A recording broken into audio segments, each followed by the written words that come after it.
All right, what's up YouTube? I am messing around with my XT350 motor, which is definitely not in any sort of XT350, but the motor's still the same, but it has been a little finicky on cold starts, which leads me to think that maybe the valves are not quite right.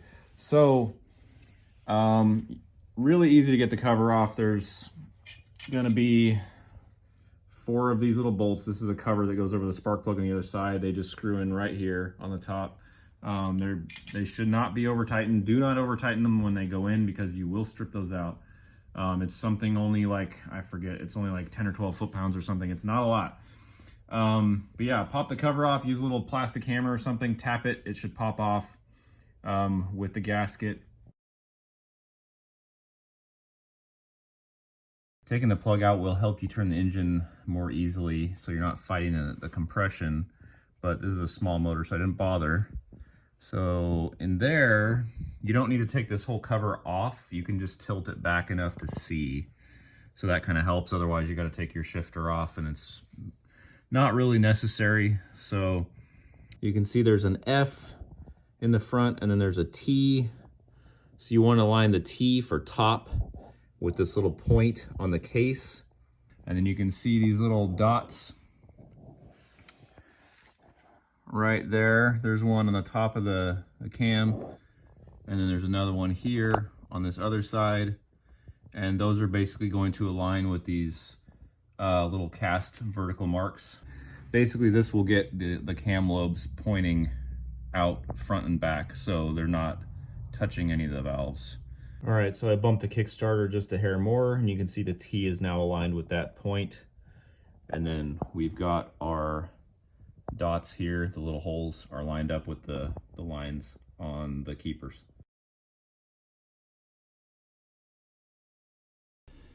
There's a tool you can put in here, and basically it's like a little arc shape, and it presses down on the buckets or the shims, and it compresses your valves and gets them out of the way, so I guess you can get the shims out. If you do use a tool, you do need to pull out your little decompression lever, pull it forward, otherwise it will interfere down right in there in the front, because the tool is like this half circle that slides under the cam to depress the valves.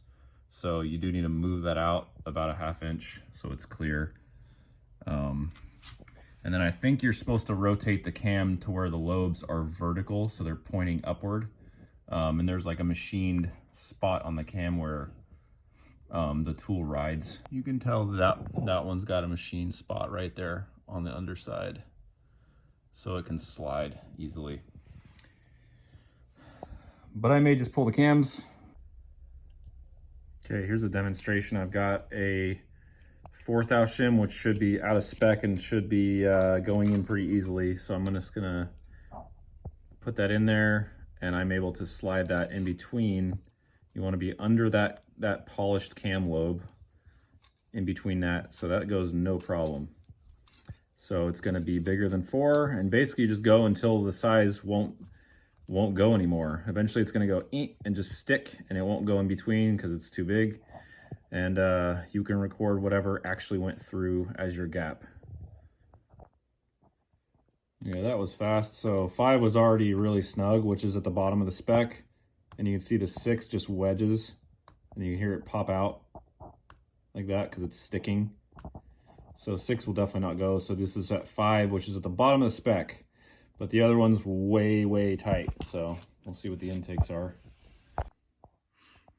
Okay, so for those of you that don't have a cam tool, which is probably most of you, I'm gonna see if I can just leave this on and just relieve tension. So my goofy way to do it, that I'm gonna see if it'll work, is to use a small screwdriver. If you can see down in there, there is, you see at the top left of the hole, there's a little flat. It is, maybe it's a flat head, but it's definitely off center. So I'm gonna stick the screwdriver in there, and this one fits, it's pretty small. So I'm gonna stick it in there, and then you see that when I'm engaged, I have spring tension. So if I turn clockwise, it returns back. I'm gonna give it a little bit of a turn, and I'm gonna try to grab it with my locking pliers and hold it in place and just leave it there and see if that'll work for me. That is some shade tree mechanics right there. So So basically I gave it some turns, and you can literally feel if you pull down on the chain, you can actually feel the tension pushing against the inside of the tensioner. So I gave it a little bit till I got some good slack, and then I just clamped it in place with my pliers. Oh, this is so dumb, but if it works, as long as this guy doesn't actually fall out. But if I'm careful, so you don't want to pull too much on this, because like I said, if you pull on that, the chain's actually pushing on this, so it could actually bump the screwdriver out. All right, so the tensioner is still being held. You can see in the back the chain's kind of drooping in the middle. I'm being careful not to pull too much on the chain so I don't bump that off. I'm just gonna do one at a time. I thought about it some more. I don't really see the point of taking the entire cam out. All I really need is enough space to get that shim out. So I've loosened the 4 little keeper bolts on here. You do have to loosen this back one, or that being tight will, since that's attached, that metal chain guide will keep that tight also. So you will have to loosen that guy. But all I need is just enough to where I can just lift this out, enough to get a magnet in there and sneak that shim out from underneath. There goes my light. Anyway, that's what I'm gonna do. And then I'll probably just temporarily put the cam back, and then I won't have to worry if the screwdriver pops out of the tensioner while I'm waiting for shims. It is important to note that you must not rotate these cams if you do not have a shim in there. Do not rotate them or you will ruin them. Okay, see how there's those little notches in the valve buckets? You can use those with a small screwdriver to just kind of like work the shim out of position. I got one side up, and then there's another slot on the other side, 180, and you can actually spin using a screwdriver. I was able to rotate it around so I could get to this side, because it kind of slightly seized when I popped one end up and the other side was stuck. So then I just worked the screwdriver into this spot, and then it popped out completely. And now I should be able to grab that with a magnet if I can do it without completely blocking the phone. And there we go. So just fish that out. I got to make sure that I know which one this is and keep them, because I need to be able to identify these and or measure them to figure out the other shim that I need to replace it with. That's basically what I'm going to do. I'm going to pull 3 out of 4. This closer valve in the front right is the only one that was actually like in the middle of the spec that I'm not going to touch. So, and then in the back there, I just did a screwdriver wrapped with electrical tape just so I could gently, I mean, there's no weight, there's no pressure on the cam right now, so I'm barely prying, but I just don't want to damage that gasket surface. So I just barely pried up on the cam enough to where I had a little bit of a gap in there.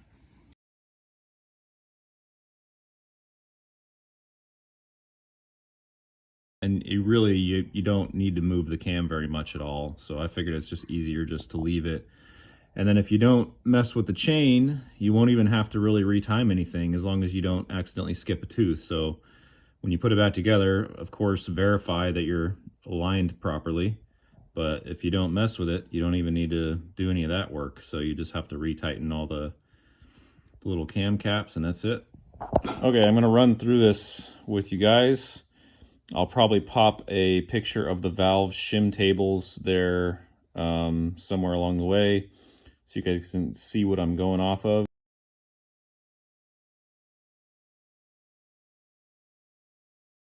I make circles for valves. I like to do that. So these are my measurements, and these are all in thousandths because I'm American, which is annoying because I had to just convert back anyway to metric for the table.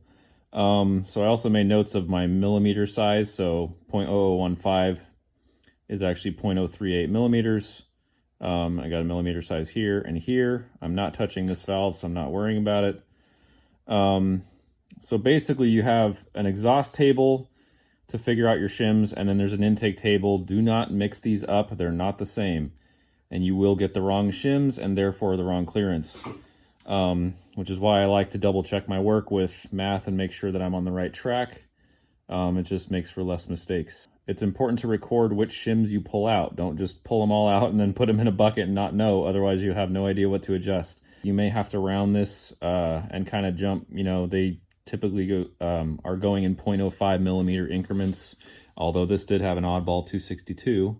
That brings me to my other point, which is this number is actually a code for the millimeters, essentially. So this is actually 2.75 millimeters. So you have 275, you look at that column on the chart, and then you use your measurement and your clearance, and then you basically intersect the 2 points, and it'll say what size to use. So for the chart, this says use 265, which is actually still, that would give me only 0055. The spec is 5 to 7. I'd really rather be closer to the 7.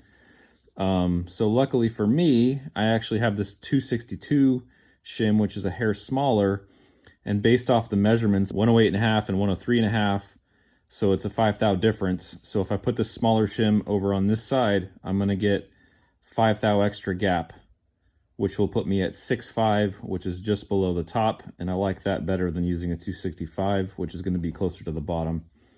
But still, 5.5 would be a lot better than 1.5. So this one, it's the same shim number, but the clearance was different. So the same thing, I use the shim number part in the top row. I go down the left and I see my clearances was 0.127. And then the chart tells me use a 270 shim, which is going to give me theoretically 7 thou, which is right at the top also. So I would rather keep these at the top. Same thing over here. If I go to my intake chart, go to the intake, not the exhaust chart. They look exactly the same aside from the title. So shim 262 at 0.076 clearance. It says use a 255 shim, and that'll give me 5 thou, which is at the top of the intake spec here. So this guy's right in the middle, so we're gonna leave him alone. So if you need to transfer your thousandths measurement to metric, you will just multiply by 25.4. That's the constant for metric for millimeters. And we have an example here. We have 1.5 thou times 25.4 equals 0.038 millimeters. So it's that easy. Same thing if you want to go for millimeters to thousandths, just divide your millimeters by 25.4, you'll get thousandths. Very simple math. Hope that helps you out. All right, it's been a week, and with Movie Magic, it's been a couple seconds, and here we are with new 2 shims. Like I said, this shim is going over here, so I only needed to buy 2, which I wrote down. And the 255 theoretically is going to give me a little too much. It's going to be close to 6 thou, but I've seen people saying these run hot, and they usually tend to run them at the top of the spec anyway. That's kind of my only option anyway. So let's see what that gives me. And then my other 270 here will give me should be just about perfect at like maybe 6.5 on the clearance. So I'm going to pop these guys in and then measure them, verify my timing, and then put it back together. Important note is to always put the number side down. So this number right here needs to go down away from the cam. And then the other note is this diameter. There's some that are 29 millimeter that look the same. Like if you were to go on eBay and buy these like I just did, these are actually 25 millimeters, so they're just under an inch. So don't accidentally order the 29s, they are 25. Okay, so I've loosened the cam caps again, and basically just all I did was just gently, you can use a finger on either end of the cam and just lift straight up a little bit, and it's kind of sitting there. You can see there's a gap in the front and back. And then I was able to fit in the shim, and I'm just going to use a screwdriver and just gently get it to pop into its little hole, the little spot where it sits. Do that with the other 3, or the other 2 I mean, and then I will manually set the cam back in place, make sure it's in place properly before I try to tighten these guys. And then a torque that I found, I believe it's either 7.2 or 7.4. I need to get a new torque wrench apparently. That's basically the bottom of my torque wrench spec. Should be close enough to where these won't break. They were very tight coming out though, but that's probably just because they maybe were never out before. But yeah, you do want to make sure these are in the proper spot. And then once those are, I'm going to snug these guys down first, and then I'm going to remove my my hokey chain loosener rig and let this chain snug back up, and then I'm going to verify that all of my little marks are still aligned where they were. I'm pretty sure the chain did not move, but you definitely don't want it to jump a tooth. So yeah, once those are verified and I know that it's in the right spot, I can go ahead and torque these. I'm pretty sure there's no fancy torque order because all it is 2 caps. So I was just going to go 1, 2, and then the other one 1, 2, and kind of snug them up together and then torque them back and forth. So somewhat of a pattern, but I don't think it's anything crazy like you would find on a sport bike with a ton of valves. So, and then we'll go back through. I'll crank it through, make sure it's fine, double check the timing again after I crank it through just because I'm crazy. And then I'll check the clearances and make sure that I'm good. I might do that before I torque actually, but yeah, I'll double check that the clearances are good and I'll record those, and then we should be basically good to go again.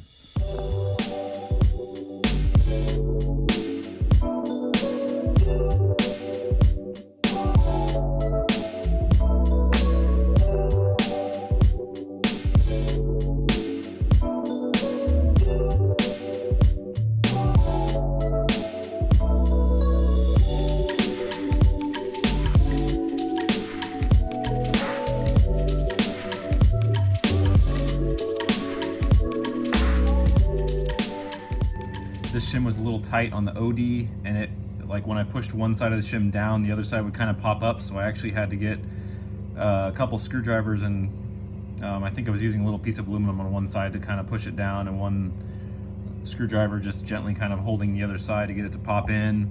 And then this other one went in no problem when I got it there, but it actually slid past, so I needed 2 screwdrivers to work it into position to get it into the bucket. And then this one easily dropped right in and was the loosest, and it actually spins around in the bucket. So they will vary a little bit. I did dab them with oil before I put them in. I will probably add a little dab on the cam lobes before I spin this over. I'm gonna check this and see that my timing is still good. I just gently snug these. It's important that when you put the cam in, just be gentle with them. They're a very like exact tight fit.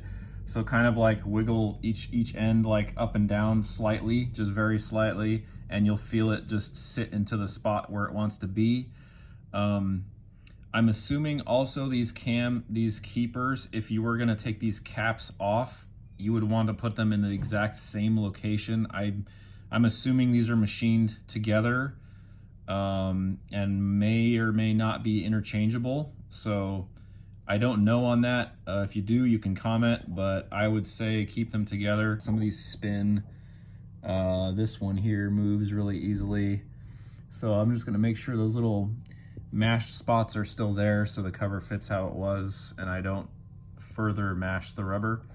And let's see if we can turn this over, and can probably even do a prelim clearance check too. Okay, I'm coming back around. You can see the dot right on the top there, coming back right to the spot. I make sure I'm at my T. We've got a dot lined up on the front. We've got a dot lined up on the back, just about. And then we've got flat cams. So that's where I'll recheck.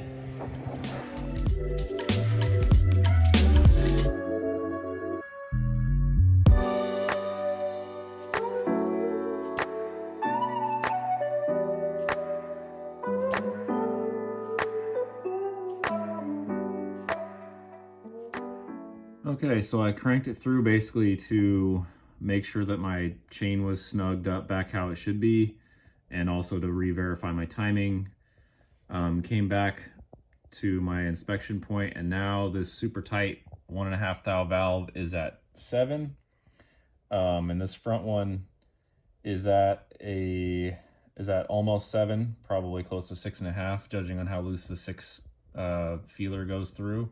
This guy's a little over. It's tight on the 6 thou feeler, but that should be fine. And this is the one I didn't mess with. So It does seem it felt fine turning over, no problem, so I should be fine to go ahead and retorque these and put the cover on. Hopefully this helps my running on this guy. Before I forget, I do need to put this back because I pulled it out. Hope that helps you out and gets your XT going a little bit better.